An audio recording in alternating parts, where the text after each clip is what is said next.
Everyone, good morning. My name is Hadi, and you're watching Adi and Java. In this video, we are going to see very important concept, that is what is monolith architecture and what is microservice architecture. Market में अब जो use हो रहा है, demanded है, that is micro service architecture. But sir, what is this? What is monolithic? What is micro services? ये दोनों है क्या? वेरी सिंपल टर्म है. Monolith and micro services are design patterns, मतलब प्रोजेक्ट करने के तरीके, सॉफ्टवेयर बनाने के तरीके, एप्लीकेशन बनाने के तरीके, राइट. मतलब इस तरीके का यूज करके हम प्रोडक्ट डेवलप कर सकते हैं. तो मोनोलिथ और it is one type of design pattern. Microservice or it is also one type of design pattern. By using that, you can develop your project, you can develop your application, you can develop your software. जो भी हो, कुछ भी बोलो, ठीक है. तो आप इससे डेवलप कर सकते हो. बट कुछ दिन मतलब एक 10 साल पहले की बात अगर मैं करूँ, तब मोनोलिथ आर्किटेक्चर यूज हो रहा था मार्केट में. But now days people are using microservices architecture. Why? What is the reason behind that? ऐसा मोनोलिथ में क्या हो गया? क्या गड़बड़ हो गई? क्या डिसएडवांटेज आ गए? क्या ड्रॉबैक्स आ गए? उसकी बात हम करेंगे. आपके स्क्रीन के सामने आप कुछ कुछ दिख रहा होगा. That is something called monolith, और इसको मोनोलिथिक आर्किटेक्चर बोला जाता है. What is this? This is a way to do your project. होता है ना कि भाई ये वे है, पूना को जा रहा है, मुंबई को जा रहा है, तो this is a way to do your project. अगर आपको इस वे का यूज करना है, कर सकते हो, नहीं तो दूसरा वे है ना, राइट. दूसरा वे है. तो पहले इस वे को देखते, कैसा है, कितने गड्ढे हैं, क्या है, सब कुछ देखेंगे. देखो, what is monolith? Monolith architecture देखो क्या बताता है. इसमें आप प्रोजेक्ट डेवलप कर सकते हो, that is you can develop your application with all functionality. Single app with all functionality, मतलब आपके प्रोजेक्ट में सारी फंक्शनैलिटी होगी एक ही प्रोजेक्ट में. फॉर एग्जांपल, आपका ये प्रोजेक्ट है जिसके अंदर अपने कुछ होटल्स का टास्क आपको करना है, तो होटल के टास्क इसमें होंगे, होटल की फंक्शनलिटी इसमें होगी. फिर वो होटल का कुछ भी हो, कुछ भी हो, खाना बुकिंग करना हो, टेबल बुकिंग करना हो, कस्टमर का रजिस्ट्रेशन करना हो, बिल पेमेंट हो, सब कुछ यहाँ पे. ओके, देन फ्लाइट्स बुकिंग यहाँ पे ही. यहाँ से सुनो, इसी प्रोजेक्ट में फ्लाइट्स बुकिंग इसमें होगी. देन जो भी हो फ्लाइट्स का सब कुछ यहाँ पे. ट्रेन्स का भी यहाँ पे, कैब का सब कुछ, कैब का भी यहाँ पे. मतलब एक ही प्रोजेक्ट में सारी functionality. Are you getting my point? एक ही प्रोजेक्ट में सारी फंक्शनलिटी. ओके. और इस इन सारे का एक ही डेटाबेस. होटल का भी डेटा इस डेटाबेस में जाएगा, फ्लाइट का भी इस डेटाबेस में, ट्रेन का भी इस डेटाबेस में, कैब का ही इस डेटाबेस में. अरिगेटिव में बोल, मतलब सब कुछ एक ही जगह है, सब कुछ एक ही जगह. इसलिए इसके ड्रॉबैक्स क्या है, देखो. First drawback is maintenance problem. So what is mean by maintenance problem? Maintenance means ये प्रोजेक्ट आपको मेंटेन करने में हार्ड जाएगा. कैसे? Because for example in future, ध्यान से सुनो, इन फ्यूचर सपोज मैंने इस फ्लाइट में कुछ चेंज किया, इस फ्लाइट में मैंने कुछ चेंज किया. मुझे लगा कि भाई फ्लाइट्स की थोड़ी सी बुकिंग अच्छी नहीं लग रही, थोड़ा सा इसमें मैंने अपडेशन करूँ. मैंने अगर इस फ्लाइट में चेंज किया, guys, are you getting my point? जो अगर आपने इसमें चेंज किया, होटल, ट्रेन और कैब में आपने कुछ भी नहीं किया, बट फिर भी आपको आपका पूरा कोड कंपाइल करना पड़ेगा, पूरा कोड आपको पैकेज करना पड़ेगा, एंड पूरा कोड आपको डिप्लॉय करना पड़ेगा. That's the very bad disadvantage of this architecture. Change किया एक में, सबको यहाँ पे कंपाइल करना पड़ रहा है आपको. आप सिर्फ इसको कंपाइल नहीं कर सकते, because this is a part of this one, this is the part of hotel, this is the part of train, this is part of cab, सबका पार्ट है. अगर आपने कुछ चेंज किया ट्रेन में, then also you need to compile your whole project, repackage and deploy on the server. मतलब अरे भाई, एक ही जगह है ना, सारा कुछ, सब कुछ एक ही जगह है, तो एक के ऊपर एक डिपेंडेंट है. All these are functionality tightly coupled. Tightly coupled है, everything is tightly coupled. Cab is depend on train. अगर ट्रेन में कुछ गड़बड़ होगी तो कैब को भी यहाँ पे कंपाइल करना पड़ेगा, रिपैकेज करना पड़ेगा. अगर नहीं किया तो गड़बड़ हो जाएगी, right. Are you getting my point? मतलब सारे के ऊपर डिपेंड है. That's the maintenance problem. Then single point of failure, अभी मैंने बताया सिंगल पॉइंट ऑफ फेलर, अगर आपके इस फ्लाइट्स में कुछ गड़बड़ है, कुछ गड़बड़ है, तो आपका पूरा एप्लीकेशन डाउन। मुझे बता, होटल में कुछ गड़बड़ है, ट्रेन में कुछ गड़बड़ है, इसके फंक्शन में कुछ गड़बड़ है, कुछ भी नहीं। गड़बड़ किसमें? फ्लाइट्स में। फ्लाइट्स में गड़बड़ है, एक आध टास्क नहीं चल रहा है, तो आपका पूरा एप्लीकेशन डाउन हो जाएगा, server down, that's it. Single point of failure, अगर इस सिंगल फंक्शनलिटी में आपके गड़बड़ है, तो पूरा एप्लीकेशन आपका डाउन है। मुझे बताओ, इसकी क्या गलती है, इसकी क्या गलती है, इसकी क्या गलती है, ऐसे बहुत सारे होंगे। तो एक में गड़बड़ है ना, तो सारा प्रोजेक्ट डाउन हो जाएगा, राइट। मतलब कस्टमर को होटल की भी सुविधा नहीं मिलेगी, ट्रेन की भी नहीं मिलेगी, कैब की नहीं मिलेगी, गड़बड़ फ्लाइट्स में है, बट सारे को भुगतना पड़ेगा, that's the main disadvantage. And then redeploy entire app, ये भी मतलब बहुत गंदा डिसएडवांटेज है। रीडिप्लॉय एंटायर एप्लीकेशन रीडिप्लॉय करनी है, आपने चेंज किया कैब में, तो कैब को आप रीडिप्लॉय नहीं करोगे, सारा पूरा एप्लीकेशन रीडिप्लॉय करोगे। अभी तो मैंने 4 फंक्शनलिटी बताए, बट प्रोजेक्ट में इतनी नहीं होती, बहुत सारी होती है। तो पूरा प्रोजेक्ट आपको कंपाइल करना पड़ेगा, पैकेज करना पड़ेगा, डिप्लॉय करना पड़ेगा। तो ये redeployment is the very very bad. Are you getting my point? तो हमने क्या क्या देखे, सबसे पहले मेंटेनेंस। मेंटेनेंस मतलब अरे भाई इजी नहीं है, बहुत हार्ड जाएगा मेंटेन करने में।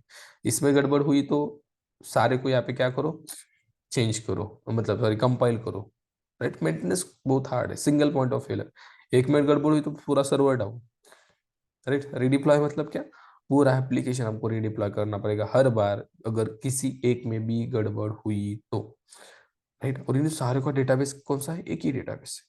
इसका यूआई भी होगा इसी के अंदर होगा गाइस, यूआई भी इसी के अंदर होगा। Getting my point? जब हम यूज कर रहे थे स्प्रिंग वेब एमवीसी, आपने देखा होगा, उसके अंदर क्या था, फ्रंट एंड भी वही पे था, पूरा लॉजिक भी वही पे था, राइट, एक ही के अंदर था, राइट। हम जो कर रहे थे उसमें सब कुछ एक ही के अंदर था, और उसका डेटाबेस भी एक ही था। This type of application is called monolithic architecture. अगर एक में गड़बड़ हुई पूरा एप्लीकेशन डाउन, और वो तो वैसे होता था स्प्रिंग वेब एमवीसी में हमने देखा, right. So this type of application is monolithic architecture. So now people are not using this architecture. Totally this architecture is outdated. So sir, what's the मतलब आगे क्या, हमें बताओ ना, हमें क्या करना चाहिए? तो we need to use micro services architecture. क्या होता है देखो, अब ये आर्किटेक्चर आपको यहाँ पे सर्वाइव करेगा आईटी इंडस्ट्री में, because this is we can say diamond और गोल्ड बोलो, या उससे आगे क्या होता है क्या, यूट्यूब में होते हैं ना, सबसे पहले सिल्वर, फिर गोल्ड, डायमंड, उसके आगे भी होता है कुछ, राइट। इसको बोलो, आप बोल सकते हो, no problem, because it is very very good. Okay, देखो इसको एडवांटेज लेके मैंने, डिसएडवांटेज होगी, डिसएडवांटेज भी, बट ज्यादा नहीं, एक का दूसरा होगा, ठीक है। काय को डिसएडवांटेज की बात करें, अगर इसके अंदर ज्यादा एडवांटेज है, अगर हमने हमारे अंदर ज्यादा एडवांटेज है तो डिसएडवांटेज को क्यों देखें, एडवांटेज के ऊपर काम करें, और जो भी हमारा लक्ष्य है वो हासिल करना चाहिए, राइट। मोटिवेशन बाजूला मतलब ठेवतो, यहाँ देखो, micro service architecture is also one design pattern to do project. Project बनाने के लिए ये आर्किटेक्चर यूज किया जाता है। इसमें क्या होता है देखो, develop several APIs in the project. यहाँ पे भी देखो क्या होता है, develop several APIs in the project, आपके प्रोजेक्ट में बहुत सारे एपीआईज क्रिएट किए जाते हैं। अब आप बोलोगे सर एपीआईज मतलब क्या? एपीआई मैंने पिछले वीडियो में बताया था, अभी बताता हूँ। APIs is nothing but it is used to do communication between another API और another business, another application. API का काम होता है दो बिजनेसेस में कम्युनिकेशन करवाने का। ओके, फॉर एग्जाम्पल यहाँ पे देखो, सबसे पहले हमने बनाई होटल की एपीआई, फिर बनाई फ्लाइट्स की एपीआई, फिर बनाई ट्रेन की एपीआई। अब ध्यान से सुनना, होटल की एपीआई ये अलग प्रोजेक्ट होगा, अलग project. Are you getting my point? Hotel की एपीआई अलग प्रोजेक्ट होगा, फ्लाइट की एपीआई अलग प्रोजेक्ट होगा, ट्रेन की एपीआई ये भी अलग प्रोजेक्ट होगा। मतलब each and every API is a different project. इसका डेटाबेस अलग, इसका डेटाबेस अलग, इसका डेटाबेस अलग, चाहे तो इन तीनों का एक हो सकता है as per your requirement, but maintain different database, right. इसका अलग, इसका अलग, इसका अलग। और गाइज एक भी ध्यान में रख लो, इन चारों का यूआई भी अलग होगा। यहाँ पे देखो, यहाँ पे इनका यूआई एक ही था, बट यहाँ पे इनका तीनों का यूआई अलग रहेगा, इसके अंदर नहीं रहेगा, अलग रहेगा, वो अलग प्रोजेक्ट रहेगा एंगुलर और रिएक्ट में। ओके, बट इसमें क्या हो रहा था, इसी के अंदर यूआई था, बट यहाँ पे यूआई भी अलग होगा। यहाँ पे मैंने मेंशन नहीं किया, बट मैं आपको आगे बताऊंगा, यूआई भी अलग होगा इसका। ओके, मतलब hotel API is a different project, flight API is a different project, train API is a different project. ऐसे प्रोजेक्ट बनाए जाते हैं micro services. Micro services means what, collection of rest APIs, collection of REST APIs that are loosely coupled। इसका इसका कोई भी संबंध नहीं है। गेटिंग माय पॉइंट, पूरी प्योर हिंदी में, इसका इसका कोई भी संबंध नहीं है, राइट। मतलब इसमें कुछ प्रॉब्लम है तो इसको क्या कहना, लेना देना रे बाबा, वही देखेंगे हम। देखो, इजी मेंटेनेंस, भाई अगर आप इसका यूज करो तो you will get advantage, something called easy maintenance. बहुत इजी जाएगा मेंटेन करने में। कैसे सर, देखो लेट्स से मैंने फ्लाइट एपीआई में कुछ चेंजेस किए, वो चेंजेस इन पे इफेक्ट हो गए क्या? बिल्कुल नहीं हो गए। फ्लाइट्स में एपीआई में चेंजेस किए एंड मैंने कंपाइल करके पैकेज करके डिप्लॉय कर दिया, दैट्स इट। कितना इजी है मेंटेन करने के लिए। अगर इसमें कुछ गड़बड़ हो गई तो फ्लाइट्स एंड ट्रेन को कुछ प्रॉब्लम है क्या? कुछ भी प्रॉब्लम नहीं है, nothing here. That is high availability. मतलब अगर होटल्स एपीआई में कुछ दिक्कत आ रही है, सर्वर डाउन का प्रॉब्लम आ रहा है, no problem, flights API train API customer के लिए चालू है, अवेलेबल है। That is called high availability. अगर एक में दिक्कत आ गई तो पूरा प्रोजेक्ट यहाँ पे डाउन नहीं होगा, जैसे यहाँ पे हो रहा था। आपने देखा, इसमें दिक्कत आई तो पूरा प्रोजेक्ट डाउन हो रहा था। यहाँ पे अगर इसमें दिक्कत आ गई तो flight API are working, train API also working, because they are loosely coupled, not dependent. I hope मैं जो बता रहा हूँ चिल्ला चिल्ला के जोर, क्या जोर से आपको समझ में आ रहा है। Okay, very important. ओके, तो इसको अच्छे से समझोगे, बहुत इंपॉर्टेंट कॉन्सेप्ट है, आपको आगे जाके एक्सप्लेन करनी पड़ेगी इंटरव्यू में। ओके, और यही बताना है, कुछ अलग नहीं। ओके, हाई अवेलेबिलिटी मतलब एक एपीआई अगर यहाँ पे डाउन है, सर्वर डाउन है, तो बाकी के एपीआई आपके लिए अवेलेबल है मतलब है। बाकी इसमें कुछ दिक्कत ही नहीं है ना, इसमें दिक्कत है तो होने दो, उसका सर्वर डाउन है बिकॉज। और एक बात ध्यान से सुनो, होटल एपीआई का सर्वर अलग होगा, फ्लाइट एपीआई का सर्वर अलग होगा, ट्रेन एपीआई का सर्वर अलग होगा, तीनों का सर्वर अलग होगा, बट इसमें एक ही server. Are you getting my point? ये यहाँ पे एडवांटेज है।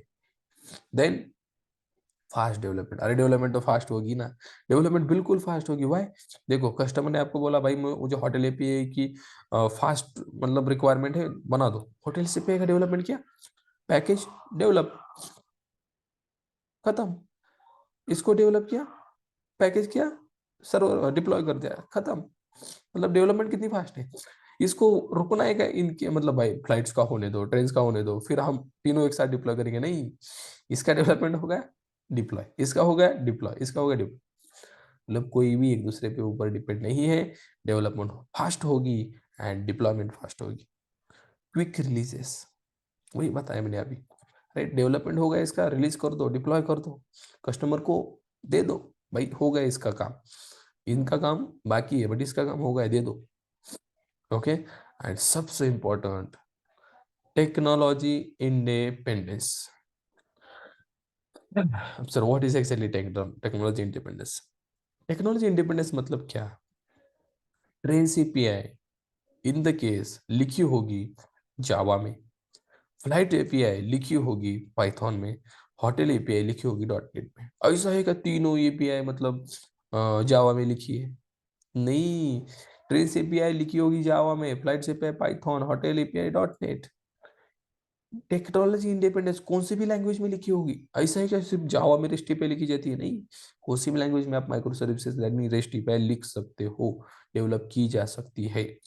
दैट्स वाई मैंने बोला फास्ट डेवलपमेंट क्यों होगी। देखो मेरे कंपनी में 10 जावा डेवलपर है, कितने? 10 जावा डेवलपर। और मैंने होटल एपीआई मुझे इंप्लीमेंट करनी है, फ्लाइट एपीआई इंप्लीमेंट करनी है, ट्रेस एपीआई इंप्लीमेंट करनी है, तो मैं 10 जावा डेवलपर को ये तीनों इंप्लीमेंट करने के लिए नहीं दूंगा, राइट। मैं क्या करूंगा पता है, मेरे कंपनी में डॉट नेट वाला भी होगा, पाइथन वाला भी होगा, तो मैं एक जावा डेवलपर को दूंगा, एक डॉट नेट को, और एक किसी और को दूंगा। मतलब डेवलपमेंट कितनी फास्ट होगी रे भाई, डेवलपमेंट बहुत फास्ट होगी, राइट। ऐसे नहीं कि आपको जावा डेवलपर की रिक्वायरमेंट लगी, नहीं, आपके पास जो भी डेवलपर है, डॉट नेट वाला है वो भी बना सकता है, पाइथन वाला वो भी बना सकता है, जावा वाला वो भी बना सकता है। टेक्नोलॉजी इंडिपेंडेंट, कौन सी भी लैंग्वेज में बना सकते हैं। That is the fast development and quick releases. तो इनका डेटाबेस अलग, इनका यूआई अलग रहेगा, एंगुलर वगैरह उसका प्रोजेक्ट अलग रहेगा, ये प्रोजेक्ट अलग, ये प्रोजेक्ट अलग, ये प्रोजेक्ट अलग। You getting my point? मतलब micro services means collection of rest API which are loosely coupled. Rest API होती है बट ये लूजली कपल्ड होती है, loosely coupled. Are you getting my point? Loosely coupled, tightly coupled. Loosely coupled मतलब each and every API is not dependent on each other, they are independent. अभी मैंने देखा, not only independent, technology also independent. Either it can be developed in Java, it can be developed in Python, it can be developed in .NET. Advantage क्या है? Easy maintenance, मतलब अगर एक में हमने मॉडिफाई किया तो पूरा प्रोजेक्ट वहां पे अफेक्ट नहीं होगा। इसमें मॉडिफाई किया, इसको कंपाइल करो, रीडिप्लॉय करो। हाई अवेलेबिलिटी, मतलब अगर होटल एपीआई का सर्वर डाउन है तो फ्लाइट एपीआई, ट्रेन एपीआई का कुछ प्रॉब्लम है क्या? नहीं, इनको हम दे सकते हैं कस्टमर को, भाई यू कैन यूज इट। इसमें इसमें मतलब सर्वर डाउन है ना, तो अवेलेबिलिटी इनकी हाई रहेगी। फास्ट डेवलपमेंट, डेवलपमेंट फास्ट होगा बिकॉज इसको डेवलप करेगा डॉट नेट वाला, इसको पाइथन वाला, इसको जावा वाला। तीनों जावा वाले चाहिए क्या? अरे हमारे पास नहीं है, तो कोई भी डेवलप कर सकता है। क्विक रिलीजेस, इसका डेवलपमेंट हो गया, package, compile, deploy. Technology independence, हर एक लैंग्वेज में डिप्लॉय इन मतलब डेवलप कर सकते हो। So this is a micro service architecture, very very important in now days. इस वीडियो को ज़्यादा से ज़्यादा लोगों तक शेयर करो, बिकॉज हर एक को ये समझना चाहिए what is exactly micro service architecture, why people are using that, why people are using this. आपको एडवांटेज समझ गए? इसके मुताबिक मुझे बताओ, अगर यहाँ पे टेक्नोलॉजी इंडिपेंडेंस यहाँ पे है क्या रे बाबा? फ्लाइट्स का कोड आप पाइथन में लिखो, कैब का जावा में, ट्रेन का डॉट नेट में, ऐसे चलेगा क्या? नहीं, ये सिंगल प्रोजेक्ट है, इसके अंदर आपको सारा कोड एक ही टेक्नोलॉजी में लिखना पड़ेगा, right? So that is the problem. But यहाँ पे अलग अलग टेक्नोलॉजी में लिख सकते हो। बहुत सारे एडवांटेज है माइक्रो सर्विसेज के, that's why people are not using monolith architecture in nowadays. Everyone go with micro services, everyone. Okay, अब माइक्रो सर्विसेज यूज करने के दो तरीके हैं, दो तरीकों से, दो सिनारियो से इसको यूज किया जाता है। वो दो सिनारियो में अगले वीडियो में आपको बताऊंगा, बहुत इंपॉर्टेंट टॉपिक होने वाला है। ओके, तो देखना भूलना नहीं है, और इस वीडियो को ज्यादा से ज्यादा शेयर करो, अगर आपको अच्छा लगे तो एक। ओके, चलो हम मिलते हैं नेक्स्ट वीडियो में, तब तक के लिए thanks।